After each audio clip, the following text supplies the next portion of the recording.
ថតវីដេអូចែកជូនបងប្អូនទេសនាដោយប្រើទូរស័ព្ទ Samsung ដកញ្ចាស់របស់ខ្ញុំបងប្អូនអញ្ចឹងហើយបងប្អូនមួយចំនួនដែលគាត់ឆ្លាញ់ចូលចិត្តហ្នឹងគាត់បានខមមិននៅក្រោមវីដេអូខ្ញុំថាអញ្ចេះវីដេអូបងមានអ្នកមើលច្រើនល្បីគួរសមដែរប៉ុន្តែទាស់តែបន្តិចទេបងគួរតែអាប់ដេតឲ្យល្អជាងនេះតាក់ទងការប្រើទូរស័ព្ទនឹងឯងបើអាចទៅរួចបងអាចសាក់លបងប្រើទូរស័ព្ទ iPhone ចឹងទៅអញ្ចឹងហើយក៏ខ្ញុំឲ្យមីខ្ញុំជូនទៅទិញទូរស័ព្ទ iPhone បងប្អូនចឹងពេលចេញពីផ្ទះហ្នឹងខ្ញុំមានកម្រងថាអញ្ចឹងខ្ញុំទិញទូរស័ព្ទលក្ខណៈថាបងមលុះចឹងទៅយើងឲ្យលុយគេខ្លះយើងបងមលុះអញ្ចឹងណាប៉ុន្តែទៅដល់បងប្អូនឲ្យទូរស័ព្ទ Samsung គឺថ្លៃខ្លាំងមែនតើសូម្បីតែអាមួយទឹកហ្នឹង6-700បាត់ហើយ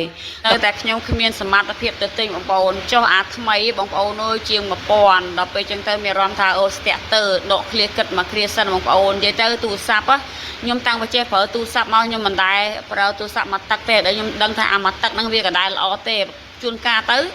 ថាគេធ្លាក់បាយឬក៏ខូចស្អីមួយគេយកជួសជុលយកមកលក់បងប្អូនអញ្ចឹងបើសិនខ្ញុំសម្រេចចិត្តទិញទូរស័ព្ទខ្ញុំភាគច្រើនខ្ញុំតែទិញថ្មីអញ្ចឹងថ្ងៃហ្នឹងខ្ញុំអត់តន់សម្រេចចិត្តតែទិញទូរស័ព្ទស្អីទេគឺខ្ញុំដកឃ្លាមកគ្រាសិនបងប្អូនដើរលេងសិនហើយវាឆ្លាស់គួរអញ្ចឹងណាចាំគិតម្ដងទៀតថាគួរទិញឬក៏មិនទិញប៉ុន្តែក្នុងចិត្តហ្នឹងពិតជាចង់ទិញមែនប៉ុន្តែដោយសារថវិកាវាស្ដួចស្ដើងអញ្ចឹងហើយក៏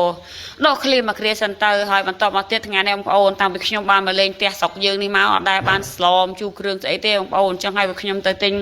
ម្ហូបនៅផ្សារសាមគ្គីនឹងឯងនិយាយទៅផ្សារសាមគ្គីហ្នឹងมัน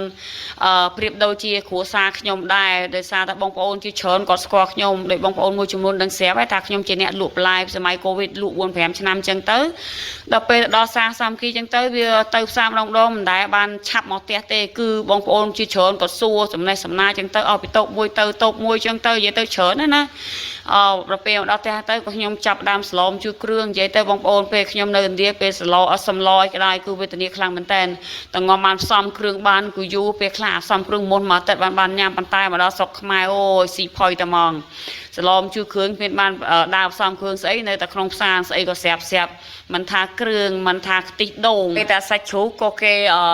កាប់ឲ្យយើងស្រាប់រឿងអីមិនស្រួលហើយនៅពេលដែលខ្ញុំកំពុងស្លនោះក៏មានបងប្អូនស្រីបងប្អូនប្រុសគាត់មកលេងខ្ញុំដោយសារគាត់អ្នកផលិតវីដេអូដែរហើយពួកគាត់ក៏ជាអ្នកផលិតឱសថបុរាណតាមបែបខ្មែរយើងនឹងឯងបងប្អូនប្រាប់ជាបាជំងឺទូទៅអញ្ចឹងណាមិនត្រឹមតែប៉ុណ្ណោះបងប្អូនឥឡូវនេះគាត់កំពុងស្រាវជ្រាវផលិតថ្នាំលាបពណ៌សក់អញ្ចឹងទៅឬក៏សាប៊ូកក់សក់តាមបែបធម្មជាតិអញ្ចឹងបើសិនជា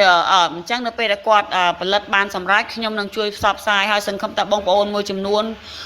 គាំទ្រផលិតផលខ្មែរយើងដើម្បីលើកដំកើងសេដ្ឋកិច្ចស្រុកយើងអញ្ចឹងណាមួយវិញទៀតគាត់មកដល់ហ្នឹងគឺអ្វីដែលសំខាន់បំផុតហ្នឹងគឺដោយសារតែគាត់ឃើញវីដេអូមួយដែលខ្ញុំផុសតាក់ទងនឹងកវលលក់អញ្ចឹងណាដោយសារបងប្អូននោះតូចគាត់ក៏មកកវលខ្ញុំដែលខ្ញុំខំយកពីឥណ្ឌាអត់គាត់អត់ទិញអញ្ចឹងណាអញ្ចឹងហើយក៏គាត់អាណិតគាត់មកហ្នឹងដើម្បីជួយខ្ញុំទេគឺគាត់កំងកវលឡើង4-5គូបងប្អូនមិនត្រឹមតែកំងកវលប៉ុណ្ណឹងទេថែមទាំងឲ្យលើសុកជាផ្ញើតាមខ្ញុំទៅឲ្យគាត់ទៀតអញ្ចឹងខ្ញុំអត់មានពាក្យអ្វីក្រៅពីពួកអរគុណពួកគាត់ទេពិតជាអរគុណខ្លាំងមែនតើនៅសណ្ដានចិត្តពួកគាត់អញ្ចឹងណាចំណាយពេលវេលាចំណាយថវិកាហើយតម្រាំតមករកផ្ទះខ្ញុំឃើញបងប្អូនគឺខ្ញុំមានអារម្មណ៍ថាអូយគឺសុបាយចិត្តខ្លាំងមែនតើសណ្ដានចិត្តពួកគាត់ហើយមុខម្ហូបខ្ញុំថ្ងៃនេះបងប្អូនស្លមកជូរគ្រឿងហើយនឹងចៀនត្រីបងប្អូនហើយប៉ុន្តែពេលដែលខ្ញុំកំពុងស្លហ្នឹងគឺញាតិមិត្តបងប្អូនមកជុំវិញខ្លួនតែម្ដងដោយថាយើងរសៀលជ្រេជ្រេអញ្ចឹងណានិយាយទៅបងប្អូនឲ្យតែខ្ញុំមកលេងស្រុកខ្មែរម្ដងតែជុំញាតិឯងបងប្អូនអើយបើមិនសិនជាខ្ញុំមិនបានញ៉ាំបាយឬក៏ធ្វើម្ហូបនៅផ្ទះខ្លួនឯងក៏ពួកគាត់យកម្ហូបពីផ្ទះគាត់យកមកញ៉ាំផ្ទះខ្ញុំអញ្ចឹងនិយាយទៅឲ្យតែខ្ញុំមកវាកិលជុំអញ្ចឹងណាប៉ុន្តែនៅពេលដែលខ្ញុំទៅបាត់ផ្ទះខ្ញុំដឹងតែស្ងាត់បាត់ទ្វារចោលឬក៏ស្ងាត់អញ្ចឹងទេបងជាស្ងាត់ត្មងអញ្ចឹងណាហើយក៏មានមិត្តភក្តិខ្ញុំបានធ្វើការជុំគ្នានៅក្នុងអូតាល់ការសម័យពី2014នឹងឯងធ្វើការនៅ ICC Angkor Hotel បងប្អូនអញ្ចឹងហើយក៏យើងទោះបីតែយើងបែកគ្នាជាយូរឆ្នាំក៏ដោយប៉ុន្តែក៏យើងតាក់ទងគ្នាតាមទូរស័ព្ទអញ្ចឹងទៅឬក៏ខ្ញុំមកលេងស្រុកអញ្ចឹងទៅគាត់មកលេងញ៉ាំបាយញ៉ាំទឹកអញ្ចឹងទៅបងប្អូននិយាយទៅមិត្តភក្តិពួកខ្ញុំនេះគឺមិត្តភក្តិយិនសិនតែម្ដងបងប្អូននៅក្នុងវីដេអូនេះបងប្អូនឃើញខ្ញុំស្លៀករ៉ូបពណ៌ខៀវនេះនិយាយទៅបាន sponsor ពីបងស្រីម្នាក់នៅពេញអញ្ចឹងហើយបើសិនបងប្អូនចង់បានរ៉ូបស្អាត